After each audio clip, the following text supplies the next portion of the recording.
The day Nora Rhodes stepped off the stagecoach in Caldwell, Kansas, she had 37 cents in her coat pocket, a bruise yellowing along her left cheekbone, and a signed legal contract tucked inside her boot that stated, in plain and binding language, that she belonged to a man named Harlan Voss for the rest of her natural life.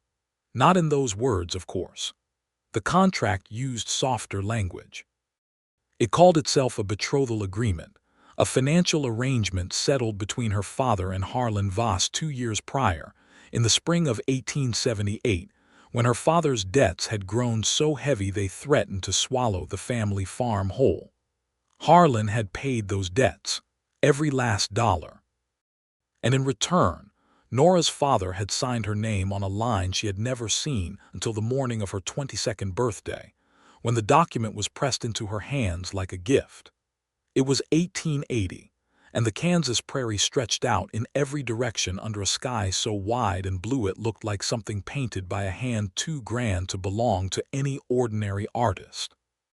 Caldwell sat right at the edge of the Kishom Trail, a cattle town that smelled of dust and ambition and livestock, where men came through with their herds and their money and their restless hunger for something they couldn't quite name. It was not the kind of place a woman ran to. It was the kind of place a woman ran through. But Nora had run out of options 3 days ago, when she had slipped out of her father's farmhouse in the deep dark of the night, taken the horse her mother had left her before she died, ridden 14 miles to the nearest stage station, sold the horse for passage money, and pointed herself toward whatever lay beyond Harlan Voss and his legal claim on her future. She stood on the wooden boardwalk now, her single carpet bag at her feet, and tried to look like a woman who knew exactly where she was going. The town moved around her with cheerful indifference. Men in dusty trail clothes moved between the saloon and the general store and the livery. A woman in a yellow dress swept the steps of the hotel. 2 boys chased a dog down the center of the main street, laughing loud enough to startle the horses tied at the hitching rails. Nora picked up her bag and started walking. She needed work. She needed a room. She needed most urgently to not be found. The hotel was the first building she tried, a 2-story frame structure with a sign that read Caldwell House above the door. The man at the front desk had a thin mustache and watery eyes, and he looked her over in a way that made her stand straighter. "Room and board," she said. "I can pay for 1 week. After that, I'd need to work it off. I can cook, clean, keep books. I have some schooling." The man with the thin mustache shook his head slowly. "We're not taking on any new help, and a single woman taking a room alone, well, that's not the kind of establishment we run here, miss." She did not argue. She had not expected it to be easy. The general store was next.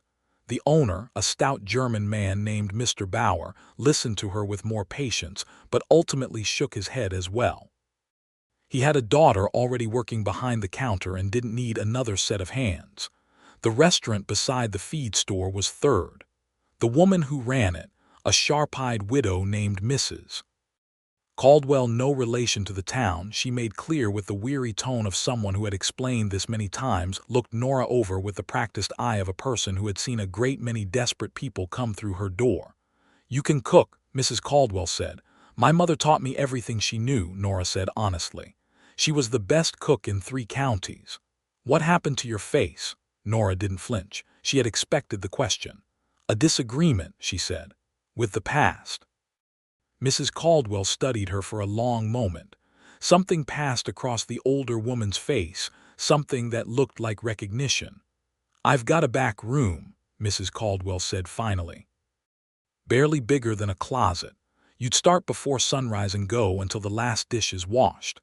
Pay is meals and a bed and 50 cents a week. If you steal from me or cause trouble, you're gone. If you work hard and keep your head down, we'll get along fine." "Yes, ma'am," Nora said. "That's more than fair." It was $3 a week less than fair, and they both knew it, but Nora shook the woman's hand and meant every word. She had been in Caldwell for 4 days when she first saw Abel Crawford. He came in on a Tuesday morning with 3 other men from the Crawford ranch, all of them trail-worn and sun-darkened. dropping into chairs with the satisfied exhaustion of men who had ridden far and worked hard. Nora was pouring coffee at the table beside them when one of the men, a young red-headed hand named Pete, knocked his elbow against her arm and sent the entire pot of coffee cascading across the tablecloth and directly onto the boots of the man sitting across from him. The man who had coffee on his boots looked up. He was perhaps 28 or 29, with dark brown hair that curled slightly at the temples and needed cutting, and eyes the color of good creek water on a cloudy day, gray-green and clear and steady.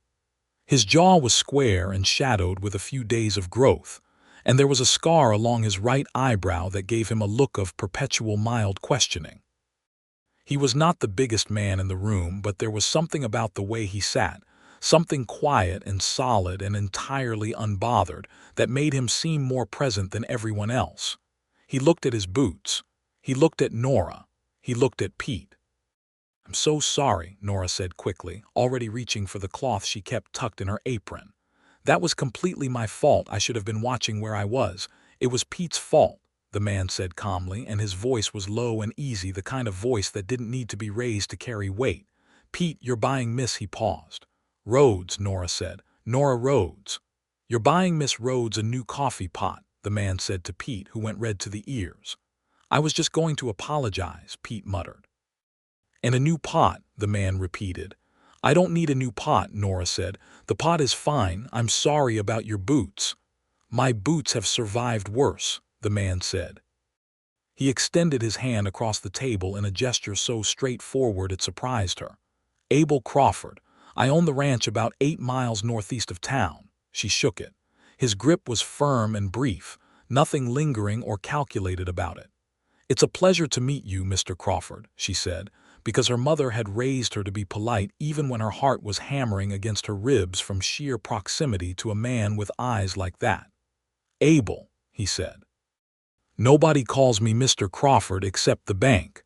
She smiled before she could think better of it. She refilled the coffee and went back to the kitchen, and she told herself firmly that she did not spend the next 20 minutes listening for his voice through the pass-through window, and that was mostly true. He came back the following morning, and the morning after that. He always sat at the same corner table, ordered the same thing, 2 eggs, biscuits, black coffee, and he always tipped the same amount, a dime pressed neatly under the edge of the plate, which was generous by any measure for a breakfast in 1880.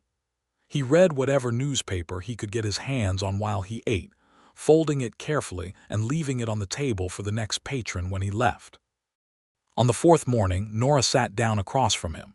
She did it without thinking, and the moment she did it, she wondered what on earth had possessed her, but he just looked up from his paper with a mild expression of pleasant surprise and didn't say a word to suggest she oughtn't be there. "You've been in here every morning this week," she said. "The biscuits are good," he said. "The biscuits are the same biscuits every diner in Caldwell serves.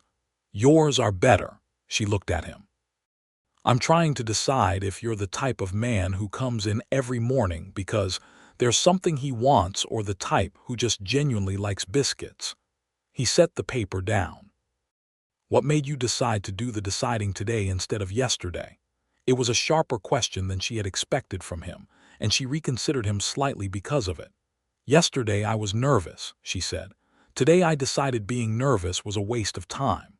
He looked at her for a moment, and there was something in his expression that she couldn't entirely read, something that moved behind those creekwater eyes like a current running below the surface.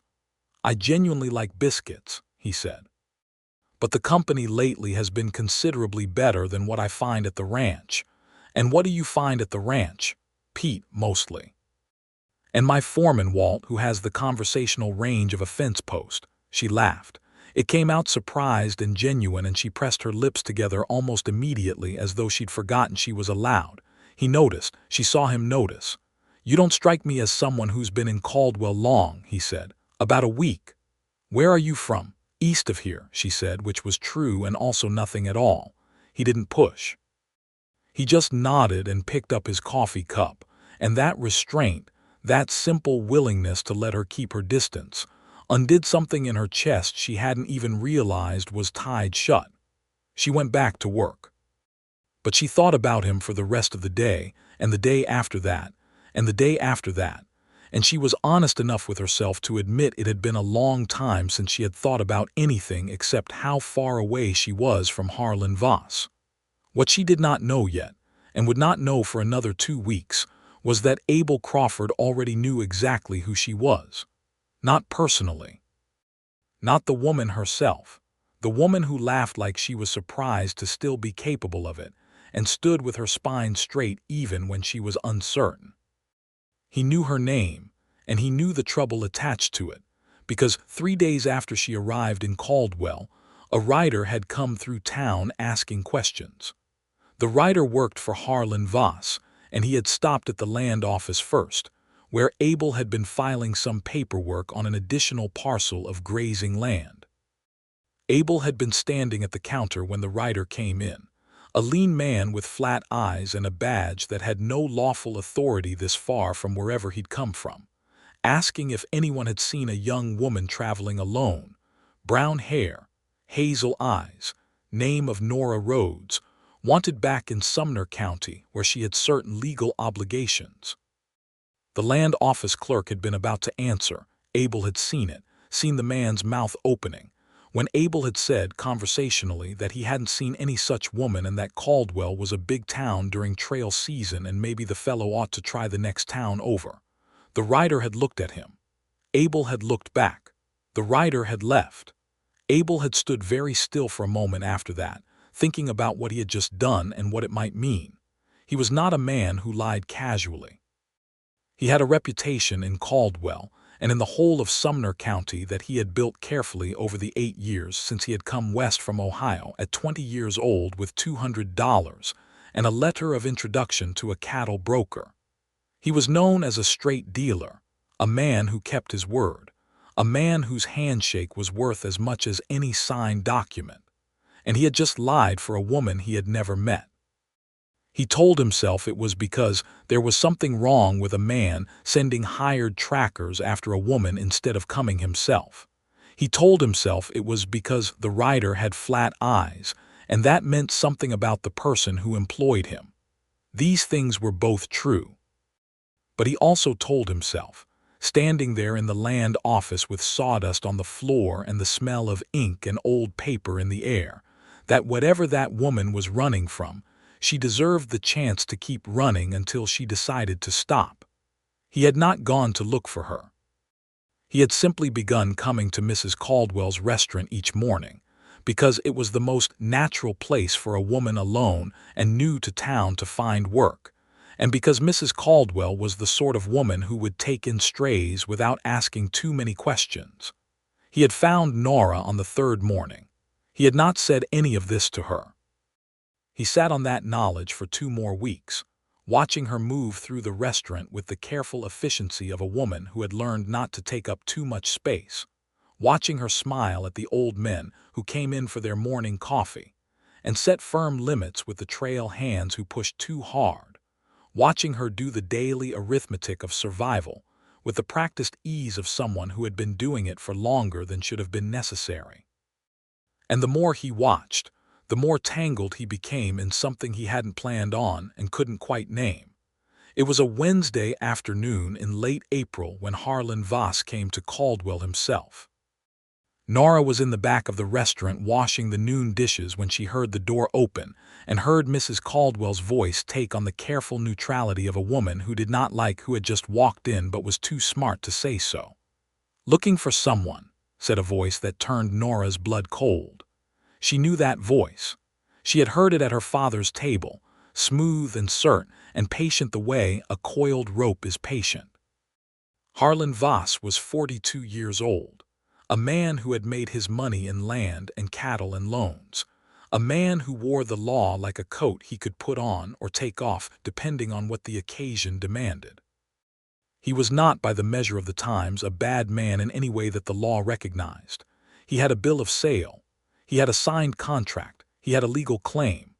"Looking for a young woman named Nora Rhodes," Harlan Voss said pleasantly. "Brown hair, hazel eyes, about this tall. I have reason to believe she may have come through here." "Can't say I know the name," Mrs. Caldwell said. in a tone that was technically true since she was being asked about what she knew and not what she had observed. Nora set down the dish she was holding very carefully so it would not make a sound. She dried her hands on her apron. She looked at the back door of the kitchen. Then she heard the front door of the restaurant open again, and she heard Abel Crawford's voice say, "Harlan, didn't know you were coming to Caldwell." There was a pause. "Abel Crawford," Harlan Voss said with a slight shift in his tone that suggested he had not expected this complication. "Small world. It's a small county," Abel said. "Buy you a cup of coffee. I'm looking for someone." "So I heard. I came in for lunch. Mrs. Caldwell makes a fine beef stew on Wednesdays. Why don't you sit down and we'll talk?" It was not an invitation. It was not quite a command either. It occupied a very particular space between the two, and Nora stood in the kitchen with her heart slamming in her ears and listened to the sound of two men sitting down and the sound of Mrs. Caldwell's footsteps moving carefully toward the kitchen. The older woman appeared in the kitchen doorway and looked at Nora with eyes that held about 17 different things at once. "Back door," Mrs. Caldwell said, very quietly. "The Garrity house is 2 streets over, blue shutters. Tell Margaret I sent you. Go." Nora wanted to say something. She wanted to say thank you and I'm sorry and I'll explain everything. She said none of those things because there was no time, and she went out the back door into the afternoon sun and walked as quickly as she could without running, because running drew eyes and she had learned that in the first week. She found the house with the blue shutters. She knocked. A small, round woman with kind eyes and flour on her apron opened the door, listened to 3 sentences of explanation, and pulled Nora inside without another word. Behind her, in the restaurant, Abel Crawford sat across from Harlan Voss and ate beef stew, and asked careful questions about cattle prices and the condition of the trail, and whether the grassland north of the county line had recovered from last year's drought, and he kept Harlan Voss occupied for exactly long enough. When Harlan eventually left and went to check the hotel and then the general store and then, frustrated, rode out of Caldwell on the road heading south because that was the logical direction for someone to have run, Abel Crawford sat for a moment longer at the corner table. He drank the last of his coffee. He set the cup down. Then he went to find Mrs. Caldwell. She told him where Nora was. He rode to the Garrity house on a street that smelled of laundry soap and wood smoke, and he knocked on the door with the blue shutters, and when it opened it was Nora who stood there, and she was looking at him with an expression he had never seen on her face before, which was the expression of someone who understood that something had just shifted and wasn't sure yet what it meant.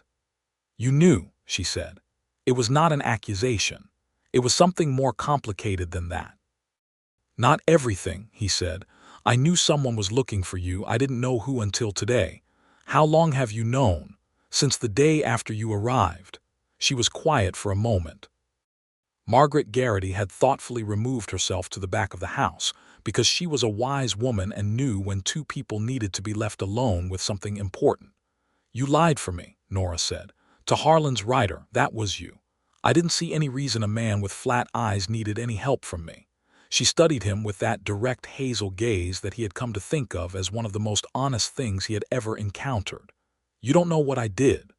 "I know you ran," he said.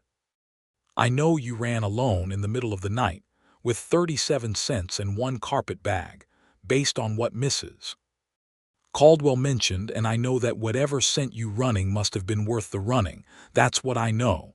What if I'd done something terrible? What if the contract is fair?" "Is it?" She pressed her mouth together. "No." "Then that's enough for me for now," he said. "Do you want to tell me the rest of it?" she told him. She told him about her father's debts, and the contract she had never seen, and the morning of her birthday, and the bruise on her face that was finally finishing its yellow fade, which Harlan had not given her directly but which had come from the argument that followed, from her father's hand when she said she would not go. She told him about selling her mother's horse and the 14 miles in the dark and the stagecoach in Mrs. Caldwell's back room. She told him all of it in a voice that was steady and clear, and did not ask for pity. Abel Crawford listened without interrupting, standing on the step of Margaret Garrity's porch with the late afternoon light stretching long across the street, and when she finished he was quiet for a long moment. "The contract is binding under territorial law," he said. "Probably. Your father had the right to enter into it. The debt was real." She nodded. She knew this. She had known it every night since she ran. "But there's a difference between what's binding and what's right," Abel said. "And there's another thing." She waited. "I have a document in the land office," he said carefully, "that was filed in the summer of 1878. Your father came to me before he went to Voss. He asked me for a loan against the farm. I agreed. He signed over a portion of the land as collateral. Then 2 months later he took Voss's money instead and let the loan with me lapse without a word." He paused. "Technically, your father defaulted on a loan to me before he signed that contract with Voss. The land that was put up as collateral passed to me. That same land is listed in the contract with Voss as partial security for the agreement that includes you." Nora stared at him. "What does that mean?" "It means the legal foundation of Voss's contract has a problem in it," Abel said, "because your father offered the same asset to two different parties. The loan to me was earlier and it has priority. A lawyer in Wichita could make that argument. A good one could win it." The silence stretched between them. Out on the street a dog barked twice and went quiet. "You've had that document for 2 years, Nora said slowly. "You could have used it against my father any time. You could have taken the land." "I could have," Abel agreed. "Why didn't you?" He looked at her directly, without deflection. "Because your father was drowning and I gave him money to try to help him stay above water. When he chose Voss's money over mine, I was angry. I thought about using it. Then I thought about what it would actually mean to a family to lose land they'd been working, and I let it go." She felt something move through her that she did not have an immediate name for. It was warm and it was complicated, and it made her feel, for the first time in longer than she could clearly remember, as though the world might contain more good in it than she had recently been able to see. "And now," she said. "Now I think it's time to talk to a lawyer in Wichita," he said. "If you're willing." She was willing. They rode to Wichita 3 days later, with Mrs. Caldwell's blessing and Margaret Garrity's packed lunches and Pete riding along because Abel insisted Nora have a chaperone that wasn't just him. Because he was, at heart, a man who understood the difference between what he wanted and what was appropriate. And what was appropriate in 1880 was not a single woman riding alone with a single man for 2 days. Pete was cheerful company and talked almost constantly about his sister back in Missouri, and a mare he was hoping to breed, and the general opinion he held that biscuits were the pinnacle of human culinary achievement. Nora decided she liked Pete enormously. The lawyer's name was Ambrose Whitfield, and he had an office on Douglas Avenue in Wichita that smelled of pipe smoke and old leather, and the particular dusty gravity of a place where arguments were made and fortunes changed hands. He was a spare, dry man of about 50 with silver spectacles, and the manner of someone who had heard every variety of human desperation and remained professionally unmoved by it. He read both documents. He read them again. He set them on his desk and removed his spectacles and cleaned them with a cloth in a way that felt somehow like a verdict being considered. "Miss Rhodes," he said, "the contract between your father and Harlan Voss is legally executed under the territorial statutes as they stand. Your father had the legal right to enter into it on your behalf, as you were 20 years of age and unmarried at the time of signing and therefore under his legal guardianship. That part is not disputable." Nora's hands tightened in her lap. Abel, sitting beside her, was very still. "However," Ambrose Whitfield continued, replacing his spectacles, "the document Mr. Crawford holds does present a significant complication. The land parcel listed as secondary collateral in the Voss contract is the same parcel your father pledged to Mr. Crawford 6 months prior. Mr. Crawford's claim has seniority. The Voss contract was executed on a false premise. Mr. Voss was, in effect, offered an asset that was already legally encumbered. A court would very likely void the contract on those grounds, particularly since the primary debt, your father's farm loans, has since been substantially repaid. Repaid, Nora said. Mr. Crawford paid them, Whitfield said, and looked at Abel with something that might have been professional appreciation. 2 weeks ago. I have the receipt of payment from the creditor. The original condition that drove your father to Voss no longer exists. The contract's stated purpose has been rendered moot. Nora turned and looked at Abel Crawford. He was looking out the window with studied casualness. You paid my father's debts, she said. They were not large, he said to the window. Abel, he looked at her. There was something in his face that was vulnerable in a way she had not seen before, a crack in the steady composure that showed something warm and uncertain underneath.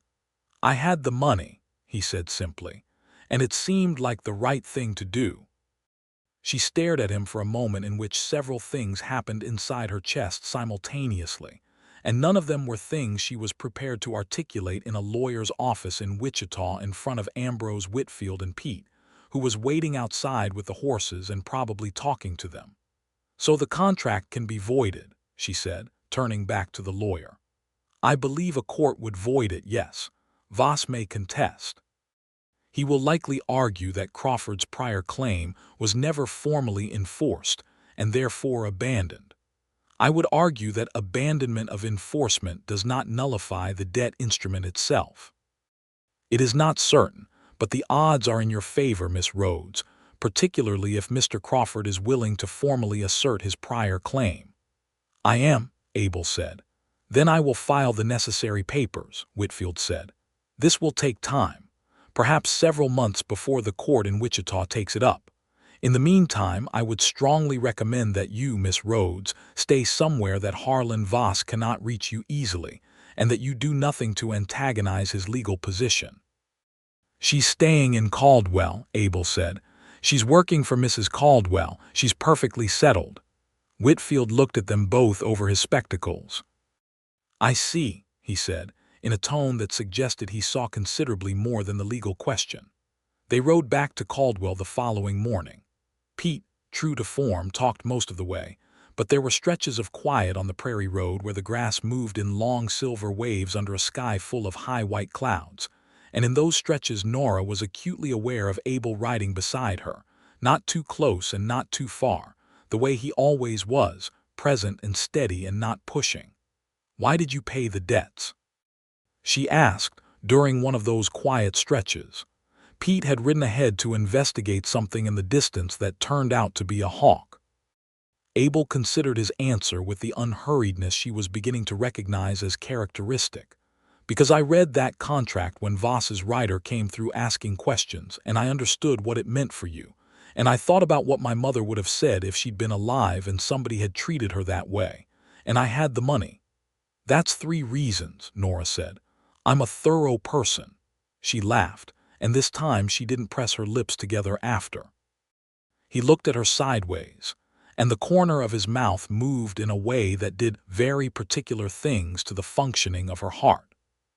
Nora, he said, and the way he said her name was careful, like he was aware of what it cost and what it meant to say a person's name like it mattered. I want to be straight with you about something. All right. I didn't do any of this because I was expecting something in return. I want to be clear about that. Whatever happens with the court, whatever happens after, I didn't pay those debts or file those papers because I was buying myself anything. I know, she said, and she did know. That was perhaps the most remarkable thing. But, he continued, and she waited, watching the prairie grass ripple in the distance. I would also be lying if I said I haven't thought about you every day since the morning you sat down across from me at that table and told me you decided being nervous was a waste of time.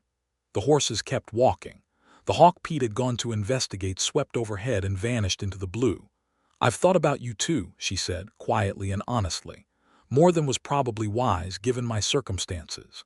And now I'm scared, she said, with the same directness she'd used on everything else. Not of you, of the feeling. I've been running for weeks and I've been alone for longer than that, and something that feels this much like not being alone anymore is terrifying because I'm not sure I know how to trust it. He was quiet for a moment. "That's fair," he said. "And I'm not asking you to trust it yet. I'm asking you to keep having breakfast with me." She looked at him. "I eat breakfast every morning," she said. "Then we're both in luck," he said. And that was that. The months that followed were some of the strangest and most vivid of Nora's life. Not because of the legal proceedings, though those were stressful enough, but because of the slow unwinding of something she had kept wound tight for so long she had nearly forgotten what unwound felt like. She worked at Mrs. Caldwell's, and she was good at it, better than good, and the older woman acknowledged this in the gruff, affectionate way she acknowledged most good things, by giving Nora more responsibility and complaining less about her specifically while continuing to complain about everything else in the world. Abel came every morning, as promised, and they talked. They talked about everything. They talked about the ranch and the cattle and the economics of trailing beef to the Kansas railheads. They talked about books, because Abel had a battered library at the ranch that he had carried west piece by piece, and that contained, among other things, a complete set of Shakespeare's plays and a water-damaged copy of Moby Dick that he had read 4 times. They talked about Ohio, where he'd grown up, and about her mother's farm east of Caldwell, and about what it felt like to be 22 and 28 respectively, and trying to figure out what shape a life ought to take. They talked about Harlan Voss twice, seriously and in private, assessing the situation the way you assess a storm on the horizon, with clear eyes and no pretending it wasn't there. In June, Ambrose Whitfield wrote to say that Voss had filed a counterargument, as expected, but that the judge assigned to the case in Wichita was known for thorough readings of contract law, and that Whitfield felt cautiously optimistic. In July, Abel took Nora to see the ranch for the first time. He had mentioned it often enough that she had a picture of it in her mind, but the picture was inadequate. The Crawford Ranch sat on a broad shallow rise above a creek that ran clear even in high summer, with a main house that was larger than she'd expected, 2 stories of frame construction with a covered porch running the full front length, and a barn and several outbuildings beyond. The land rolled out in every direction, green and golden in the July light, and there were cattle visible on the far rise, small dark shapes moving with the slow, deliberate purpose of animals that had nowhere urgent to be. "It's beautiful," she said. "It needs a garden on the south side," he said. "I've been meaning to do something with that ground for 3 years and never have." She looked at him. "Is that an invitation?" "It's an observation," he said, and the corner of his mouth was doing that thing again. She walked around the whole property in the long afternoon light, and he walked beside her and told her the history of each building, when he'd built it and who had helped and what had gone wrong along the way. And she listened and asked questions and thought about what it would feel like to stand here in the winter, with snow on the fields and smoke coming from the chimney. She thought about it very seriously. They sat on the porch in the evening while Pete and Walt, the foreman, a large taciturn man who was exactly as conversationally limited as advertised, made dinner inside. The sun went down behind the western hills in colors that seemed almost theatrical, orange and deep pink and purple, and Nora sat with her feet tucked up on the bench beside her and her hands around a cup of coffee and thought that this was the most peaceful she had felt in 2 years. "Abel," she said. "Yes. I'm not running anymore," she said. "I want you to know that. Whatever the court decides, I'm not running." He turned his head and looked at her, and in the fading light his eyes were darker than their usual gray-green, and the expression in them was something she would remember for the rest of her life. "Good," he said. Then, after a moment, with a quietness that felt more sincere than anything she had ever heard, "I'm very glad you stopped." She reached across the bench and put her hand over his. He turned his hand over and held hers. They sat that way while the colors faded out of the sky and the first stars appeared, and from inside the house they could hear Pete arguing with Walt about something involving beans, and neither of them felt the need to say anything more. The hearing in Wichita was set for September.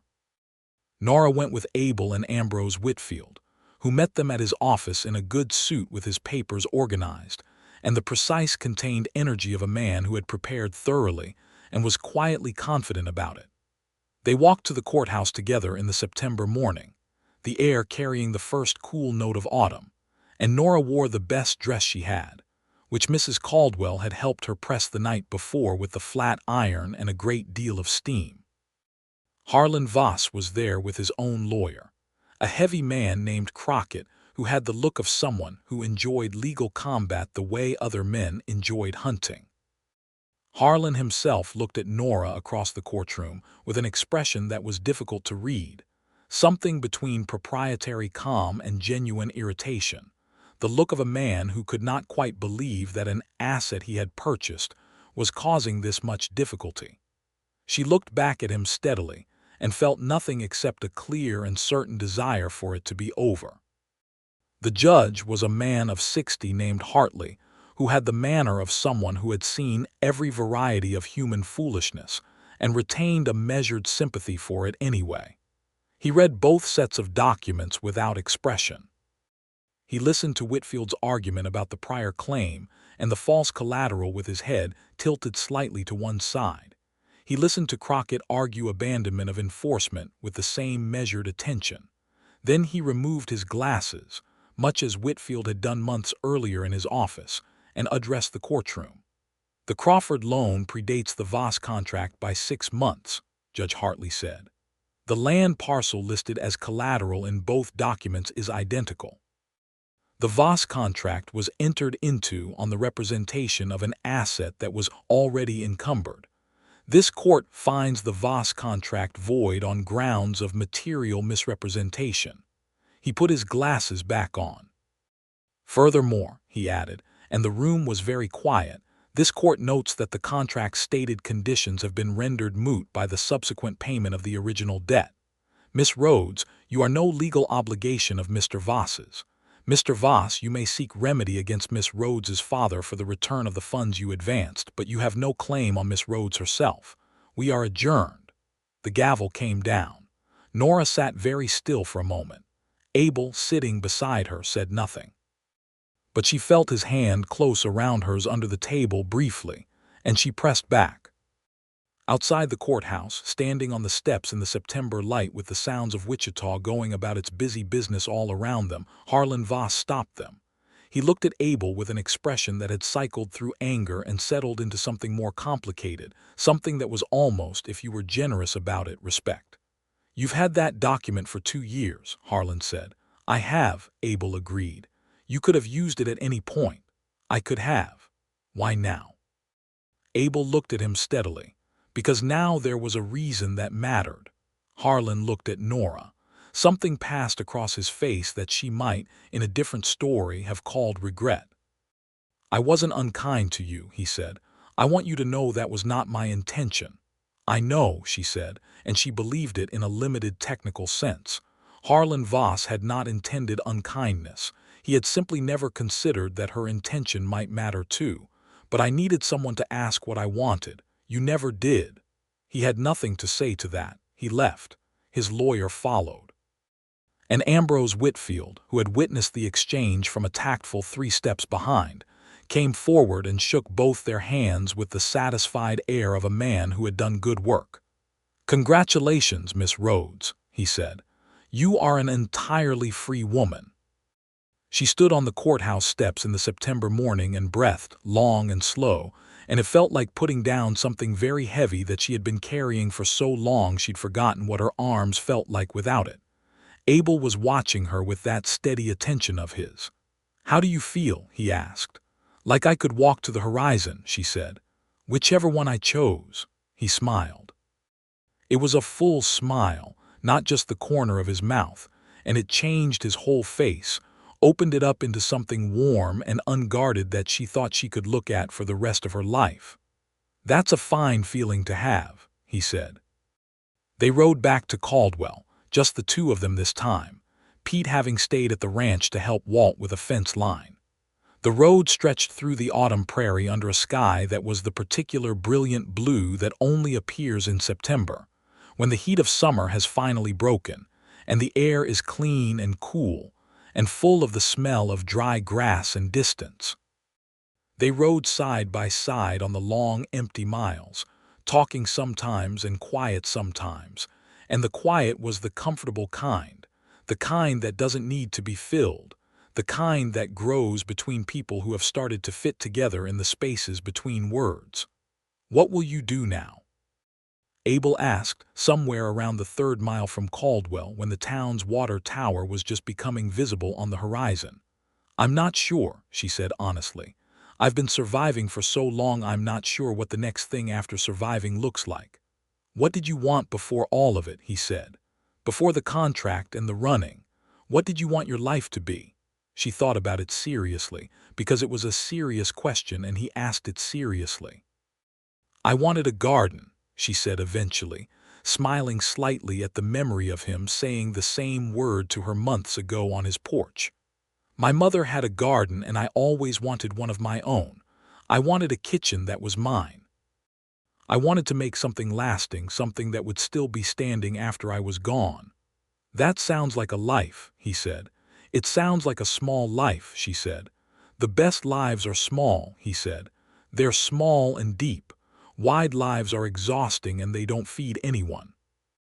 She looked at him, this man who had carried an old debt document for 2 years without using it, who had paid her father's creditors without being asked, who had lied for her without knowing her and then gotten to know her and never, not once, made her feel like she owed him anything for it. "Abel," she said. "Yes. There's something I want to ask you, and I need you to know that I'm not asking because of any of the things you've done for me. I'm asking because of who you are." He held the reins a little more carefully. She could see it. "Ask," he said.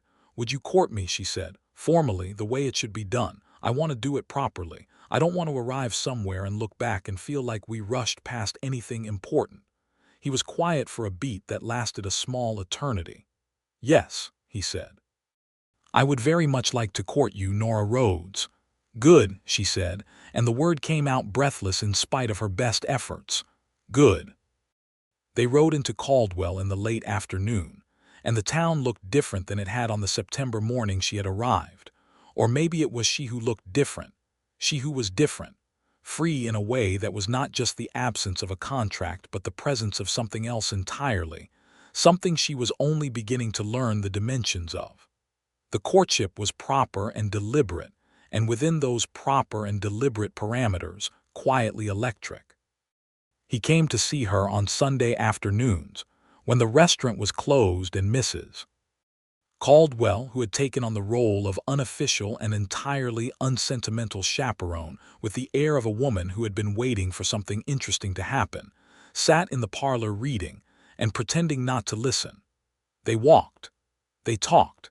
He brought her books from his ranch library, sliding them across the restaurant table in the morning with brief recommendations that were invariably accurate. She baked things for him, new things, experiments. A lemon cake in October that was imperfect and delicious. A spiced apple bread in November that was both. A gingerbread near Christmas that Pete somehow always managed to arrive for and ate with the unself-conscious enthusiasm of a very large golden retriever. In November, he took her riding on a Sunday when the sky was high and gray, and the prairie had gone brown and gold. And they rode out to the far edge of the Crawford land, where the creek made a bend, and there were cottonwood trees along the bank that had gone entirely yellow with the season. They stopped there and let the horses drink and stood beside them in the cold, clear afternoon, their breath making small clouds in the air. "My parents had a good marriage," he said, not quite out of nowhere, because they had been talking about family and Ohio and the past. "They fought sometimes and agreed about most things and were honest with each other even when it was uncomfortable. My father told me once that the most important thing was to find someone who made you want to be more honest, not less." "Smart man," Nora said. "He was," Abel agreed. He was looking at the yellow cottonwoods, the way the last leaves trembled in the light breeze. "I've never told anyone that before." "About what he said?" She looked at him sideways. "Why did you tell me?" "Because you make me want to be more honest," he said simply. She felt the warmth of it move through her despite the cold, something that started at the center of her chest and went outward in all directions. She reached up and touched the scar above his right eyebrow just gently with her fingertips. He went very still. "What was this from?" she said. "A disagreement with a fence post when I was 16, he said. "The fence post won," she laughed. He turned his head and looked at her, close up, his eyes that clear creek water color in the winter light, and she thought about the first morning she had looked at him and the long road from that moment to this one. "Abel," she said softly. "Nora," he said in the same tone, the tone that meant her name specifically and not just any name. The tone she had come to understand was him using the most important word he knew. He leaned forward slowly, giving her every chance to move, and kissed her once, softly, at the corner of her mouth. And then properly, gently, his free hand coming up to cup her face with the same care he used for everything precious and breakable and worth keeping. She kissed him back. The cottonwood trees shed their last leaves in a slow golden rain around them, and neither of them paid the least attention. December came with cold and wind, and the particular quality of light that happens on the short days of winter, low and golden and slanted. Mrs. Caldwell raised Nora's pay without being asked, and said nothing about it except to observe that the pies had improved since Nora had taken over making them, which both of them knew was not true since Nora had been making them from her second week, and they hadn't changed at all. Christmas at the ranch was the first time Nora understood fully what she was being offered. Abel had invited her and Mrs. Caldwell both, with Pete and Walt and two neighboring ranch families, a husband and wife named the Hollises, and a widower named McCready who brought his 3 children and sat in the corner with the careful posture of a man trying not to seem as lonely as he was. The main house was warm and lit with lamps and smelled of pine and wood smoke, and Abel had gotten a small tree somehow and set it up in the front room with candles that they lit briefly and watchfully in the evening. Nora found herself in his kitchen, by natural and mutual agreement, producing a quantity of food that impressed even Mrs. Caldwell, who had high standards and was not shy about expressing them. In the evening, after dinner and the careful lighting of the tree, after McCready's children had fallen asleep on the parlor rug, and Mrs. Caldwell and Mrs. Hollies had commandeered the kitchen for their own conversation, and Walt had gone quietly to bed in the bunkhouse, Abel found Nora standing at the front window looking out at the snow that had been falling for an hour, soft and steady, covering the ranch yard in white. He stood beside her, not touching, just there, the warmth of him close in the winter air. "I keep having a thought," he said. "Tell me." "I keep thinking about the south side of the house," he said, "and the garden that needs to go there, and how it would be better to plant it with someone who knows about gardens." She turned her head and looked at him. He was looking at the snow. "I'm not very graceful at this," he said. "I want to be. I've thought about how to say it properly, and every version I come up with sounds either too simple or too much, and eventually I decided that too simple is better than too much." "Abel," she said. "I love you," he said, to the snow. Then he turned and looked at her. "I love you. I want you to stay. I want to plant that garden with you, and I want to read books with you, and I want to have breakfast with you every morning for the rest of my life. And I know that's too fast maybe, and I know you've had a year that would make anyone cautious about large decisions, and I will wait as long as you need me to wait, but I wanted you to know what I'm hoping for." The snow fell outside, soft and indifferent and beautiful. She turned to face him fully. "I love you too," she said. "I think I have for a while, probably since the cottonwood trees if I'm being honest, and maybe before that." She paused. "And I don't need to wait. I don't want to wait. I've been waiting to feel like myself for 2 years, and I feel like myself when I'm with you. And I'm not going to be careful about that just because being careful is safer." He cupped her face in both hands this time, looking at her with that warm, unguarded openness she had come to think of as the realist version of him, the one that lived underneath the steady quietness. "Will you marry me, Nora Rhodes?" he said. "Yes," she said, before he had quite finished saying it, because she had known the answer was yes since before he asked, and there was no point in making either of them wait for it. He kissed her in the lamplight with the snow coming down outside, and from the kitchen they could hear Mrs. Caldwell's voice saying something indistinct to Mrs. Holly's in a tone that suggested she had been expecting this exact development for quite some time and found it satisfactory. They were married in February, in a small ceremony in Caldwell's church on a bright cold morning with a sky like blue glass. Mrs. Caldwell stood up as witness. Pete stood up beside Abel with the proud, nervous energy of a man who took his responsibilities as a groomsman extremely seriously. And Margaret Garrity attended with her husband and smiled the warm smile of a woman who had opened her door to a stranger in fear and watched her become something more. Nora wore a dress that was ivory, not white, because white was hard to come by in Caldwell in February, but the ivory suited her better anyway, with her brown hair down, and a small bunch of dried wildflowers that Abel had preserved from the summer because he had been planning ahead. She had not known about the flowers until that morning, when he produced them from somewhere with the quiet satisfaction of someone who had managed to keep a secret for several months, and she had stood in the church doorway holding them, and looked at him across the small room full of people she had come to know, and something in her chest had expanded so completely she thought for a moment it might be visible from the outside. The minister read the words that needed to be read. They said what needed to be said. Abel's voice was steady and certain, the way it always was, and hers was steady too, steadier than she expected, because she meant every word with a clarity that left no room for trembling.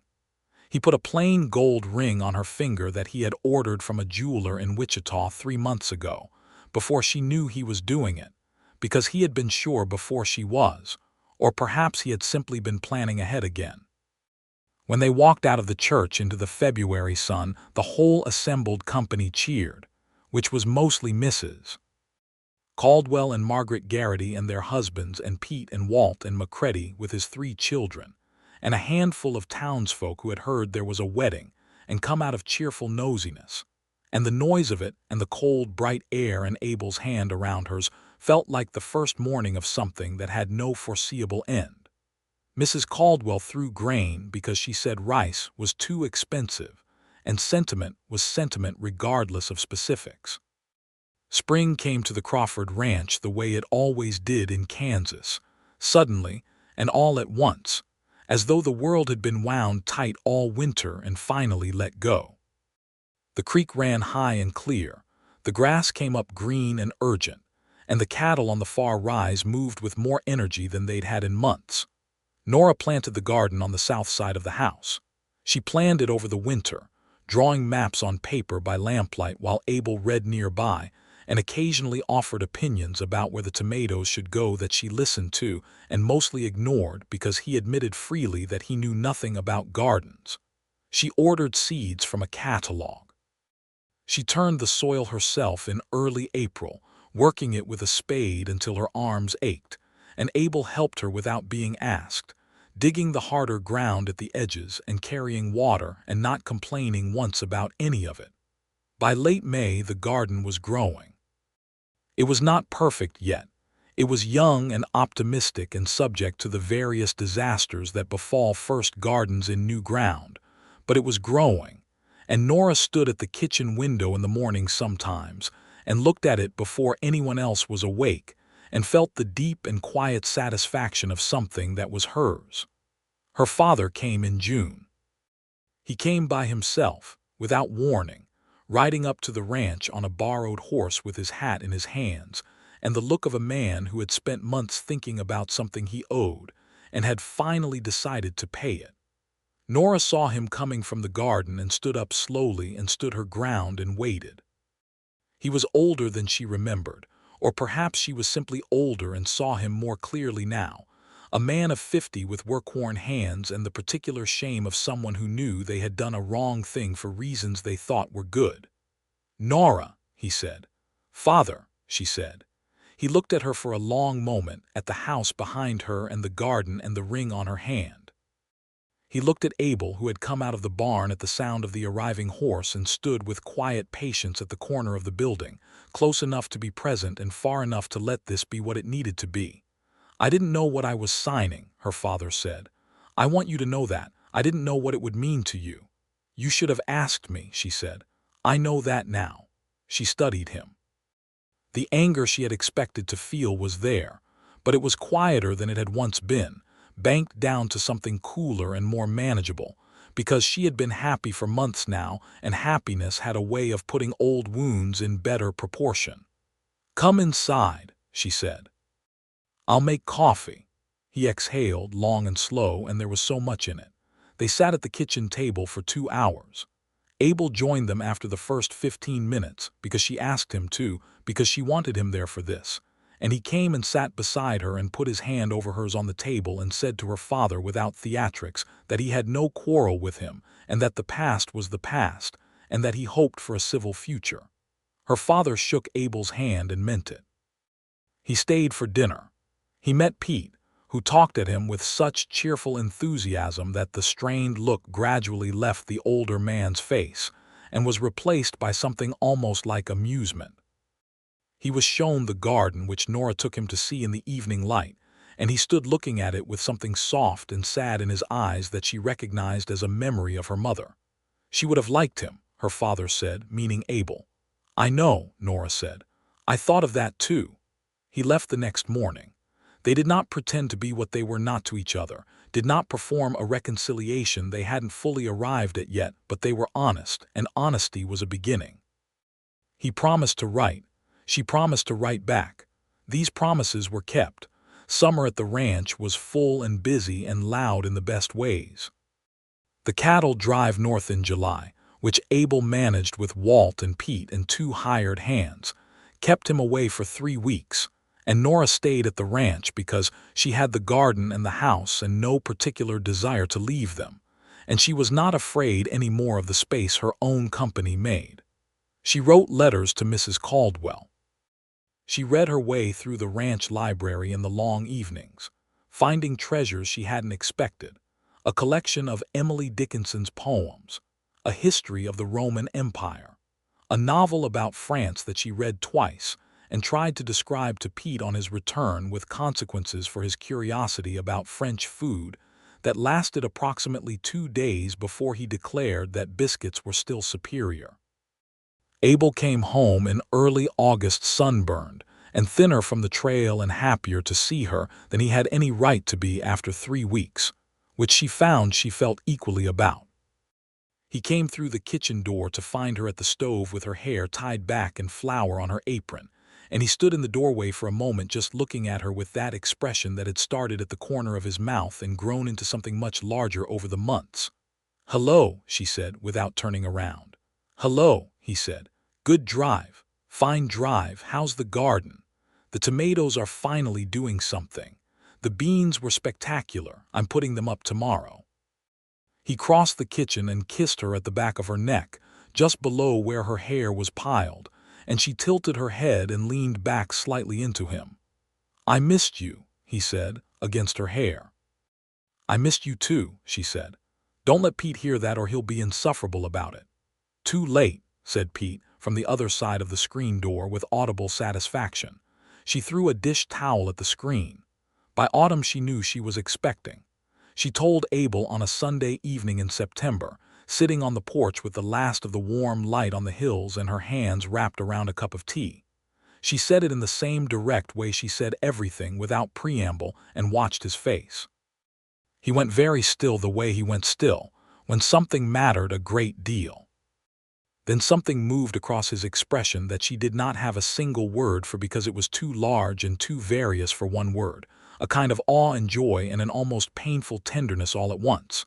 "A baby," he said, which was not quite a question and not quite a statement. "Due in the spring," she said. He set his coffee cup down and turned and took both her hands in his and looked at her for a long, deliberate moment. "Are you well?" he said. "Are you feeling well?" "I feel fine," she said. "A little tired in the mornings. Mrs. Caldwell, when I told her today, said that was normal and gave me an extremely detailed account of her own experiences that I was not sure I was ready for." He laughed genuinely and fully. "That sounds right. Are you happy?" she asked, though she could see that he could see it in every line of him. "I am so happy," he said, with a simplicity that was more eloquent than anything complicated. "I am, Nora. Are you? She looked at the hills in the last light, the garden still green on the south side of the house, the cottonwood along the creek going golden again with the season, the land stretching out in every direction under the wide Kansas sky. More than I knew how to want, she said. He brought her hand up and pressed it to his lips, unhurried, the way he did most things. From somewhere behind them in the house, they heard Pete's voice beginning what sounded like the opening argument in another debate with Walt about beans. And somewhere a horse made a comfortable sound in the barn, and the wind moved through the cottonwood on the creek, and the evening was the color of a low fire, amber and warm and lasting.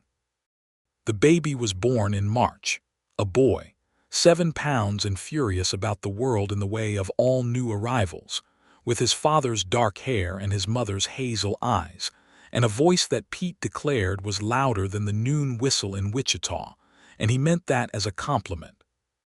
They named him Thomas, for Abel's father, and in honor of the quiet Ohio man who had said the most important thing was to find someone who made you want to be more honest. Nora held him in the afternoon light in the bedroom of the Crawford ranch house, and thought about all the nights she had spent frightened and running and sure that the horizon held nothing good, and thought about how wrong she had been, and how glad she was to have been so completely wrong. Abel sat on the edge of the bed and looked at his wife and his son with an expression that had no calculation in it, no reserve, no careful quietness, just the open, undefended look of a man who had arrived somewhere he had been hoping to arrive for a long time. "Hello, Thomas," Nora said softly to the baby in her arms. The baby looked up at her with the unfocused intensity of the very new, as though trying to memorize everything at once. "He has your eyebrows," Abel said. "He has your nose," she said. "He has Pete's opinions, apparently," Abel said, because Thomas had begun making extremely assertive sounds in the direction of no one in particular. She laughed, and the baby startled at the sound, and then, remarkably, was quiet for a moment, as though the sound of his mother's laughter was already something he recognized as good.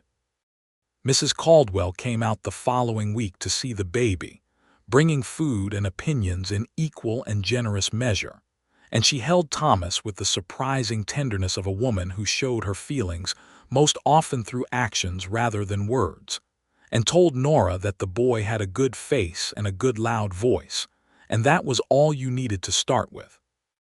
Margaret Garrity came with her husband, and the widower Macready came with his 3 children who were fascinated by the baby with the mixed horror and delight of children encountering the very young, and Nora's father came from east of town, and held his grandson with hands that shook slightly, not from age but from feeling, and the expression on his face when he looked up at Nora was one that went some considerable distance toward resolving things between them that words alone had not quite reached. Spring moved into summer. Thomas grew with the cheerful urgency of babies who have decided the world is interesting. He discovered the garden at 3 months, carried out by his father to lie in the shade of the bean poles while Nora worked, and seemed to find the dappled light and the moving leaves the most satisfying entertainment available. He discovered Pete at 4 months and was immediately charmed, which Pete took as confirmation of his own excellent character. Nora's garden in its 2nd year was magnificent. It was not humble about this. The tomatoes went rogue and magnificent. The squash sprawled with territorial ambition. The sunflowers along the east fence grew to a height that made even Abel raise his eyebrows. Nora moved through it in the mornings with the ease of someone entirely at home, and the sight of her there, kneeling between the bean rows with her sleeves rolled and her hair escaping from its pins, and Thomas balanced on her hip like he'd always been there, was something Abel returned to in his memory for the rest of his life whenever he needed to remind himself what mattered. Walt, who had the conversational range of a fence post, once stood looking at the garden for a long moment and said, "Good garden," which was the longest aesthetic opinion anyone had ever heard him express, and which Nora took as the compliment it absolutely was. In the autumn of that year, 1881, Abel expanded the ranch. adding 200 acres to the northeast that brought a second creek and a stand of old cottonwood trees. And they rode out to see it together on a Sunday afternoon, with Thomas strapped in front of Abel on the horse in the way of babies who have been raised around horses, and find them entirely natural. They stood at the edge of the new land and looked at it, the grass going gold with the season, the creek running clear and shallow through the cottonwood shadows. "What do you see?" Nora asked. He looked at it for a long moment, the same way he'd looked at contracts and documents and problems and horizons, with that steady, unhurried attention that saw things whole. "More garden," he said. She laughed and leaned into him, and he put his free arm around her, Thomas secure against his chest and making investigative sounds at the cottonwoods. "I see it too," she said.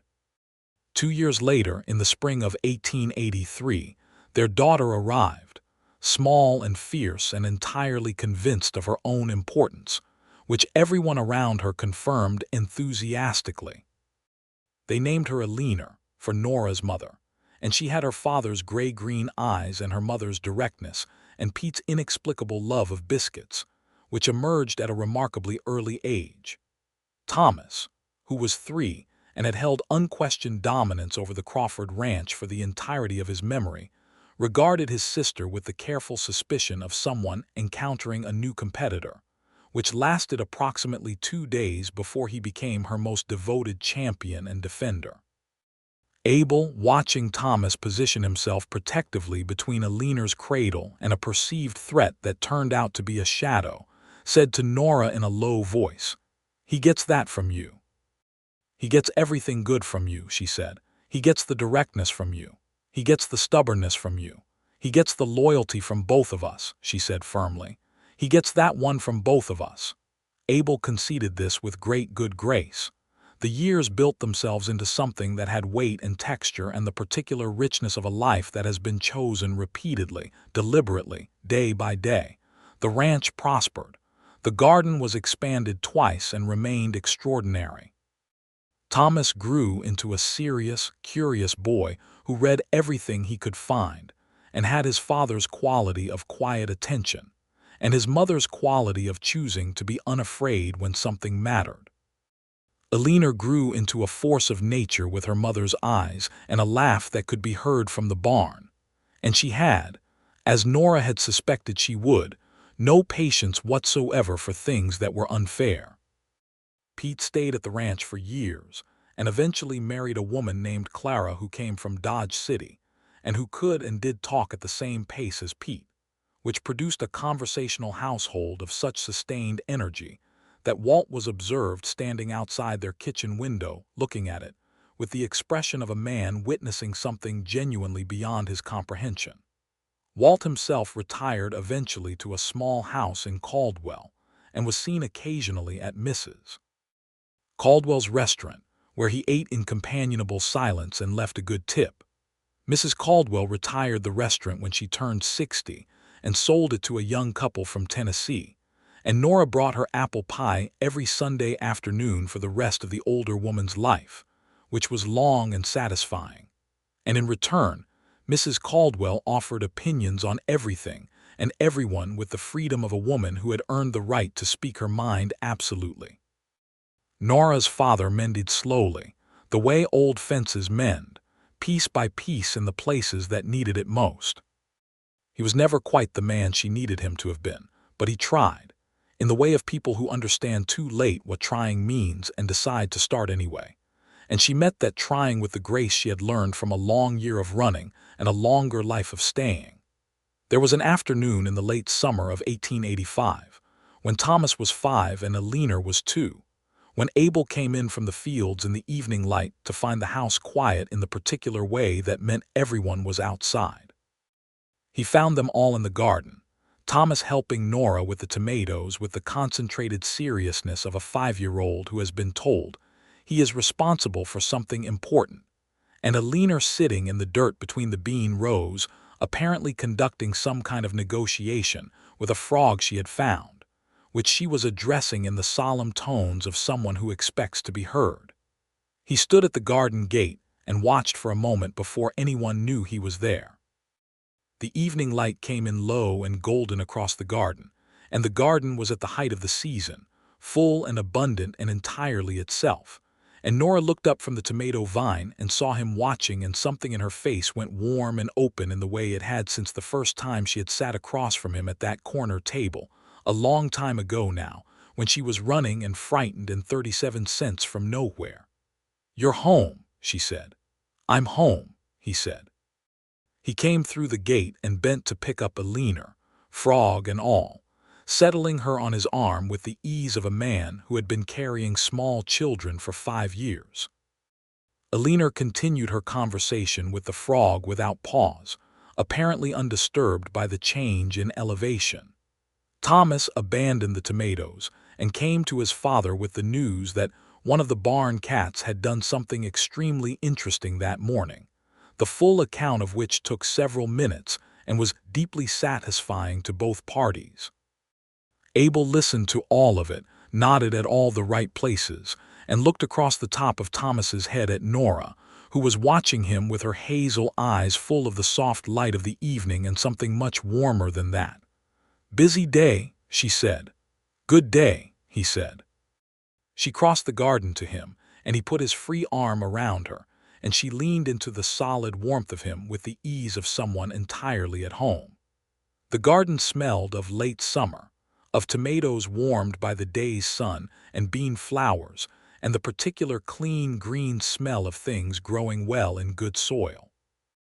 The cottonwoods along the creek caught the last light and held it, gold and trembling, and the sky above the Kansas hills went through its evening progression of colors, the orange and pink and purple that still, after all these years, seemed like something too beautiful to be accidental.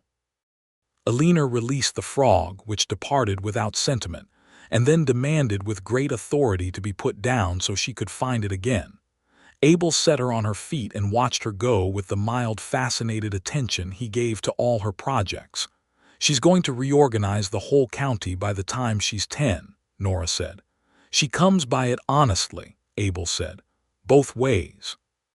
Nora tilted her head back and looked at him, this man with the scar above his right eyebrow and the Creekwater eyes and the hands that had built a ranch and planted a garden and held her steady through everything the years had put between them. "Are you happy?" she asked, the same question she had asked on the porch years ago with the hills going gold around them, because it was a question worth asking more than once. He looked at her for a long, settled moment, the way he looked at everything worth looking at.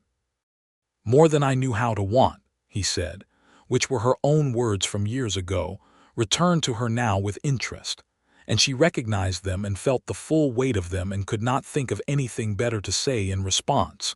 So she reached up and touched the scar above his eyebrow, gently, the way she had done at the Cottonwood Bend in the first winter, and he turned his face into her hand briefly.